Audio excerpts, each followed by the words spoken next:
Dr. Tedros is the highest-ranking medical official in the world. He isn't even a real medical doctor. In fact, he's the first ever to lead the World Health Organization without a medical degree.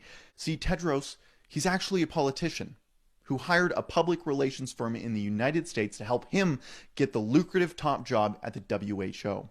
He's a communist revolutionary who oversaw a violent government in Ethiopia from several senior positions. From health minister to foreign affairs, Tedros routinely used his power for self-promotion at the expense of his people. But don't take it from me. Take it from one of his subordinates in Ethiopia back when he was health minister.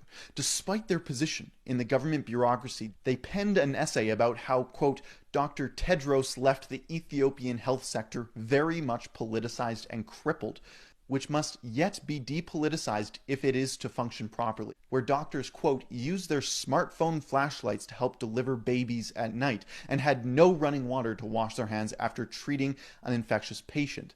That is the legacy of Dr. Tedros. Back in Ethiopia, when he was only responsible for the death of his own citizens, he was a ranking official in the Tigray People's Liberation Front. Liberation and all.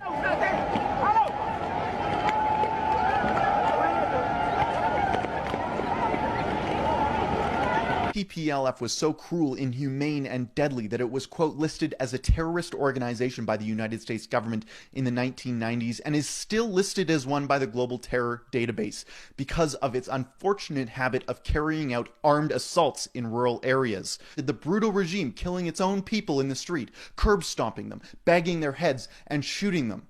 Tedros says that the global community blew this way out of proportion and got in a fight with the Human Rights Watch in a series of public letters. Here's Tedros' letter. Quote, Human Rights Watch encourages opposition violence in Ethiopia. That's from the Ethiopian Ministry of Foreign Affairs, while Tedros was leading it. Eritrea is the Ethiopian version of Thanksgiving. Tedros' vile behavior extended across the entire continent of Africa.